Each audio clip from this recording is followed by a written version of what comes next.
Good afternoon, students. This is chapter 2. We will be doing chapter 2. I am Sita Sharma, and here I'll explain you the chapter, and along with that, I'll send you some YouTube links and videos so that it will make you clear. So, to begin with, now the first chapter, the name of the chapter is the Earth and the changes on it.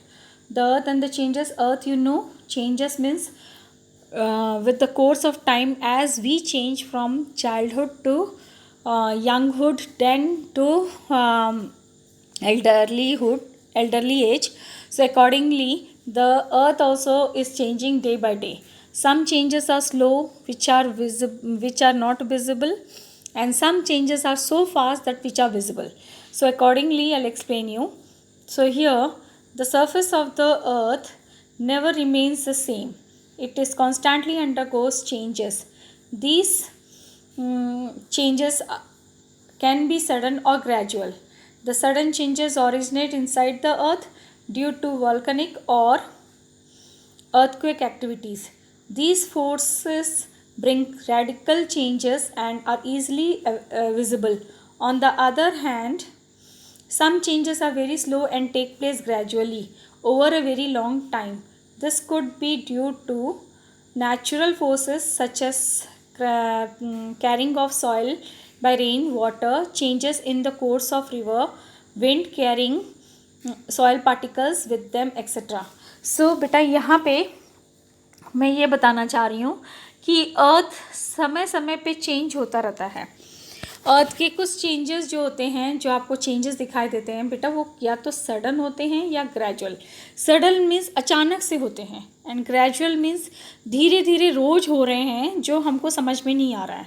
अब जो sudden changes होते हैं ना बेटा, उनको बोलेंगे जैसे earthquake है, वल्कानो है, सुनामी है. ये सब आपके सडन चेंजेस हैं जो आपको बहुत नुकसान देकर मतलब प्रॉपर्टी का और लोगों का नुकसान देके ही जाता है. लेकिन कुछ स्लो चेंजेस होते हैं जो कि अच्छे होते हैं और कुछ बुरे भी होते हैं. अब नेचुरल स्लो चेंजेस होते हैं जैसे कि कैरिंग ऑफ सॉइल, पानी के साथ जो नदी की मिट्टी या पानी के साथ हवा के साथ जो नदी का डायरेक्शन चेंज होता है या मिट्टी इधर से उधर जाती है, वो स्लो चेंज है. और इन चेंजर्स के कारण बेटा नदी अपना मोड चेंज कर लेती है, और विंड के डायरेक्शन के कारण पत्थरों में भी चेंज आ जाता है, और सॉइल भी यहाँ से वहाँ ट्रैवल हो जाता है. ऐसे कुछ वीडियोस हैं जो मैं आपको इसके बारे में बहुत अच्छे से एक्सप्लेन करते हुए मैं आपको भेजूँगी यहाँ पे. अच्छा, इन wind, soil, water, rain water, इन सब के अलावा human factors are also one of the important play role. Human factor भी बहुत इम्पॉर्टेंट है बेटा. ह्यूमन फैक्टर मीन्स इंसान भी काफ़ी हद तक चेंजेस के लिए जिम्मेदार है. अब चेंजेस हो रहे हैं ना, तभी तो देखिए आप, इतनी गर्मी बढ़ रही है, डे बाय डे अर्थ गर्म हो रहा है.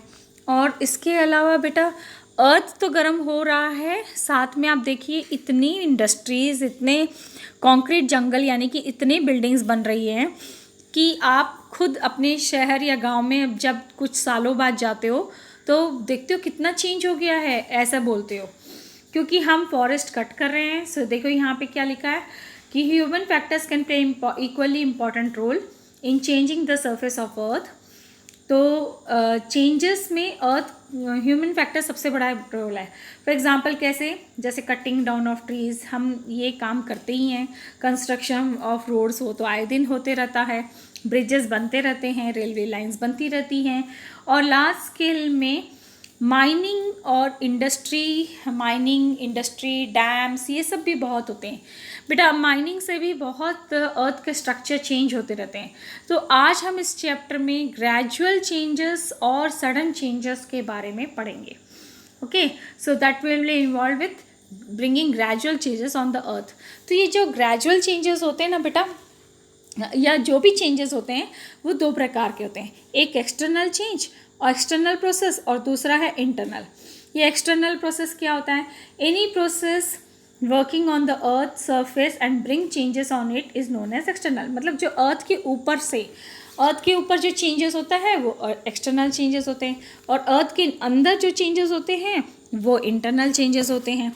जैसे द एक्सटर्नल फोर्सेस में lower the level of land by wearing away rock particles, it can also rise the level of land where the soil particles are deposited. External process include changes on account of weathering and gradation. बेटा ये जो external है, ये जो changes आते हैं वो ऊपरी लेवल जो अर्थ का कैसे दिखा है, या तो लैंड ऊपर उड़ जाता है या लैंड नीचे हो जाती है, इस टाइप से आपको दिखाई देगा। तो ये जो चेंजेस होते हैं ये दो तरह के होते हैं, एक होता है वेदरिंग, दूसरा होता है इरोजन। तो वेदरिंग क्या होता है वो मैं आपको एक्सप्लेन कर देती हूँ। The term weathering refers to the process that break down rocks into smaller particles. It include erosion and deposition. बेटा वेदरिंग से एक चीज़ है, बड़े बड़े रॉक्स हवा, धूप, बारिश ये सब सहन कर करके उनमें एक तरह की दरार आ जाती है, और ये दरार टेम्परेचर और क्लाइमेट कंडीशन के कारण धीरे धीरे बढ़ती जाती है, और उसके बाद वो टुकड़े होके एक जगह गिर जाते हैं। फिर हवा आती है, उन टुकड़ों को उठा के इधर उधर डिपॉजिट कर देती है, इरोजन हो जाता है, डिपोजिशन होता है। दोनों के जो डिफरेंसेस हैं उसके ऊपर बेटा मैं एक वीडियो भेज दूंगी जो कि एनिमेटेड है, इसलिए आपको समझ में जल्दी आएगा। They disintegrate as they expose to the all type of weather condition. Disintegrate का मतलब होता है ये टूटते हैं, ये ब्रेक होते हैं, और जब ये ब्रेक होते हैं ना बेटा, तो ये ब्रेक कैसे पॉसिबल है, वेदर मैंने अभी बताया ना, सुबह बहुत तेज़ गर्म धूप हो रही है, शाम तक बारिश हो जाती है। तो इस तरह के चेंजेस से क्या होता है दीवारों में, या आपने देखा होगा बेटा कि समय के साथ हमारा घर रोज़ मिट्टी, धूप, बारिश सहन करते करते हमारे घर की हालत ख़राब हो जाती है। तो हम समय समय पे क्या करते हैं, पेंटिंग करवाते हैं दिवाली के बहाने, या बोलते रंग रोगन करवाना पड़ेगा, घर ख़राब हो रहा है, या फिर उनमें पानी लीक होने लग जाता है। वैसे ही जब सारा दिन धूप और बारिश और ठंड और हवा और सब सहन करते पड़ते हैं ये रॉक्स, तो इनमें भी चेंजेस आता है, इनमें भी खुदड़पन आ जाता है या वेदरिंग हो जाती है। और ये माउंटेन्स में, बिल्डिंग्स में, ये सब में आपको इस तरह की वेयरिंग्स दिखाई दे रहे हैं, और जो कि धीरे धीरे आप देखना, आप किसी यहाँ जाओगे मॉन्यूमेंट्स जैसे कि आप ताजमहल या इस तरह के इलाकों में जब इस तरह की बिल्डिंग्स देखने जाओगे, तो बेटा वहाँ पे आप दीवारों को छुओगे तो आपको ऐसा लगेगा धीरे धीरे मिट्टी निकल रही है। वो क्यों? क्योंकि वेदरिंग हो रहा है। तो ये वेदरिंग आपका पार्ट ऑफ होता है, ये रोक नहीं सकते आप इसको, ये रोका नहीं जा सकता, और ये होते रहता है, और इसका कोई इलाज नहीं है। हाँ, उसके ऊपर आप पेंट कर रहे हो, आप उसको जैसे अपन बिल्डिंग में पेंट करते हैं, आप उसका रख रखाव कर रहे हो, then only it is possible. Now come to gradation. Gradation means leveling of land. It occurs into two ways: gradation, A gradation and D gradation. A gradation means adding of sediments and rising the level of land. अच्छा, एक gradation होता है और एक D gradation होता है। तो एक ग्रेडेशन जो होता है बेटा उसमें सैंड्स और मतलब लेवल करते हैं, लैंड में ऐड करते हैं, मिट्टी या कुछ ऐसे करके ऐड करके उसकी हाइट बढ़ाते हैं। डिग्रेडेशन बेटा उसमें माइनस होता है, डी मीन्स डिडक्शन तो माइनस होता है, ए मीन्स एडिशन तो एडिशन में एडिशन होता है, and degradation D means deduction यानी माइनस हो रहा है, यानी कि उसमें से मिट्टी वगैरह निकाली जा रही है या कुछ ऐसे करते हैं।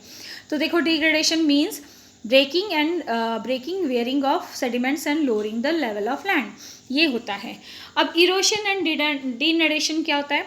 इरोजन मैं अभी आपको समझा रही थी, वेदरिंग और इरोजन काफ़ी एक ही सिक्के के दो पहलू हैं। इसमें क्या होता है बेटा, erosion and denudation refers to gradual wearing and carrying away of all those loose particle or disintegrated rock which are exposed to earth surface by weathering and agents of gradation. देखिए अब आप क्या होता है, मान लो कि एक पत्थर से आप एक हथौड़े से एक पत्थर फोड़ रहे हो, तो जो हथौड़े से पत्थर फोड़ रहे हो ना वो हो गया वेदरिंग, और जब आंधी आई या तूफान आया या बारिश हुई, वो जो छोटे छोटे कंकड़ हैं उसको जब बहा ले गई वो हो गया इरोजन। ठीक है, तो इसमें क्या क्या एजेंट्स होते हैं? एजेंट्स मतलब जिनकी मदद से आपका ये पॉसिबल है वो है agents of gradation are running water, wind, rain, ice, moving ice and sea waves, जो कि मैंने अभी आपको बताया कि इनके बदौलत ही इरोजन पॉसिबल है। Now comes to deposition. Deposition refers to the laying down of sediments which have been carried from distant part of the earth's surface by various agents of gradation.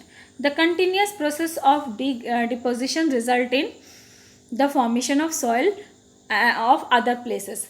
Deposition का मतलब खुद ही होता है, देखिए आपको deposit जो यहाँ से मिट्टी उठ के कभी कभी दूसरी जगह चली जाती है, आपने देखा होगा, है ना। तो ये जो डिपोजिशन है बेटा, ये एक सबसे बड़ी बात ये है कि ये डिपोजिशन हमारे लिए फ़ायदेमंद भी होता है, क्योंकि इससे नई मिट्टी आती है और ये नई मिट्टी अच्छी होती है फसल के लिए या किसी भी चीज़ के लिए।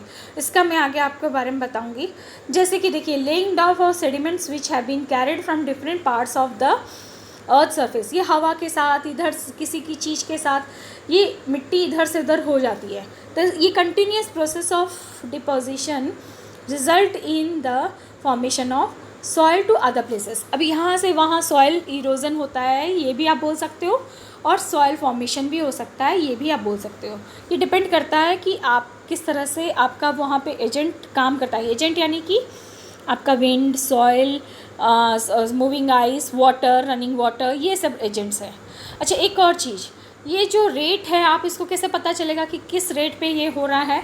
तो सबसे पहले आता है the rate at which erosion takes place depends upon the temperature.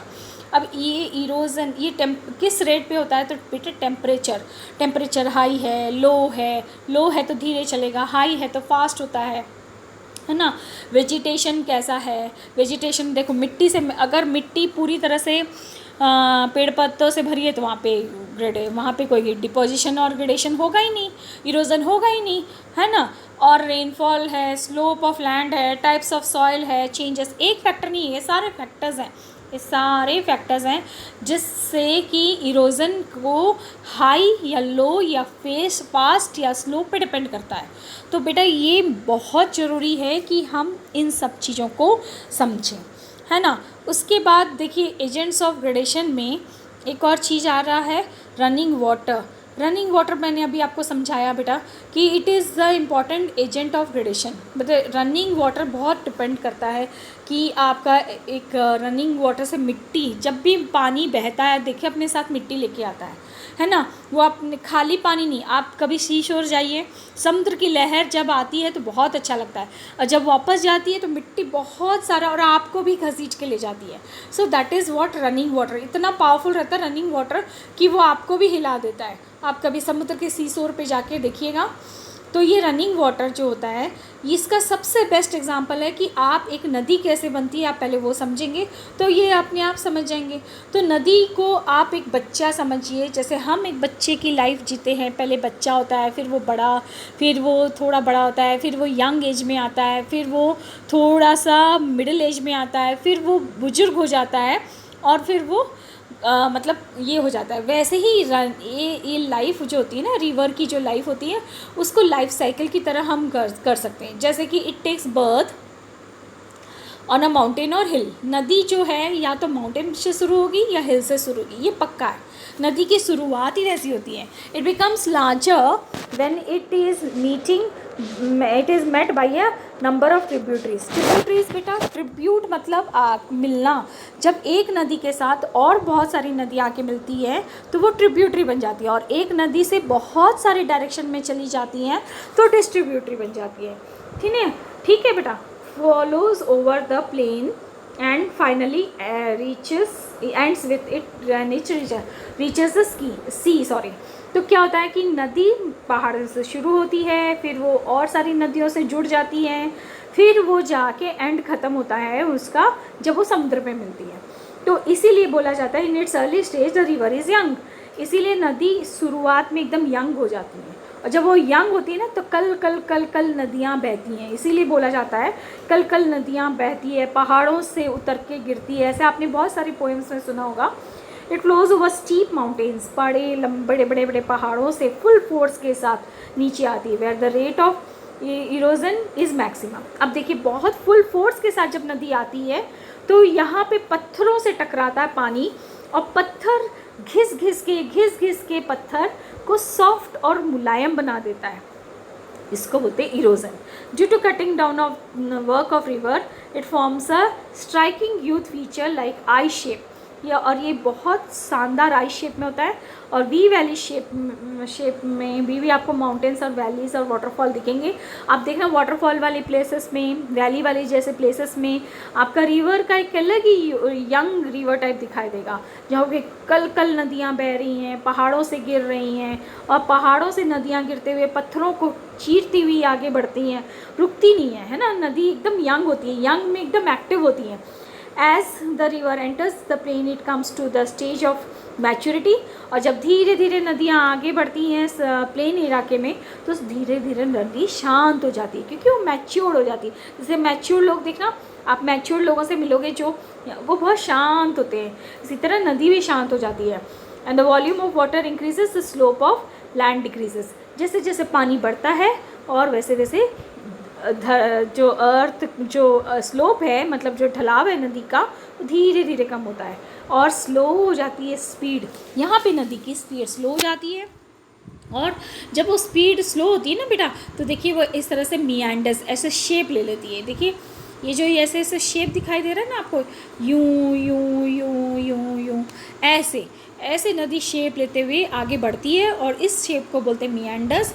और उसके बाद before entering the see the river becomes large, बड़ी हो जाती है, स्लगिश बड़े रूप में फैल जाती है, और कभी कभी यहाँ से डिवाइड हो जाती है। डिवाइड मतलब डिस्ट्रीब्यूट हो जाती है। देखिए यहाँ पे ये देखिए नदी आई, और देखिए ये नदी के इधर इधर इधर इधर सब तरफ से बह रही है। और जब ये नदी इधर उधर सब तरफ बहती है तो अपने साथ मिट्टी लाती है, और इस मिट्टी को डिपॉजिट्स ऑफ सिल्ट बोलते हैं। ये देखिए सिल्ट एंड सैंड। और ये देखिए ये जो येलो पोर्शन दिख रहा है ना बेटा आपको, ये है आपके सेडिमेंट्स या डिपॉजिट्स। और जब ये डिपॉजिट्स नदी अपने साथ लेके आती है तो वो जमा हो जाते हैं माउथ ऑफ द रिवर में, और जमा होके क्या बन जाते हैं बेटा, यहाँ पे एक ट्रायंगुलर, देखिए आपको एक ट्रायंगुलर शेप लेते जाते हैं। ये देखिए यहाँ पे ये एक ट्रायंगल बन गया, ये एक ट्रायंगल बन गया, ये एक ट्रायंगल, ये टोटल एक बड़ा सा ट्रायंगल बन गया है, जिसको सुंदरबन डेल्टा बोलते हैं। और ये डेल्टा ब्रह्मपुत्र वर्ल्ड का लार्जेस्ट डेल्टा है, जो कि आपको हर क्वेश्चन, हर एग्ज़ाम, हर लाइफ में इतना आपको मालूम होना चाहिए कि लार्जेस्ट डेल्टा हमारे गंगा ब्रह्मपुत्र रिवर नदी के पास बनता है, जो कि वर्ल्ड का लार्जेस्ट डेल्टा है। इस तरह से नदी जो है एक तरह का बहुत बड़ा वेदरिंग और इरोजन का काम करती है, और उसका फॉर्मेशन है डेल्टा, जो कि मैंने अभी आपको बताया। तो डेल्टा फॉर्मेशन ये सब का वीडियो मैं आपको भेज दूँगी बेटा, और आप देख लेना। आज के लिए इतना ही, बाकी का मैं नेक्स्ट वीडियो में बताऊँगी।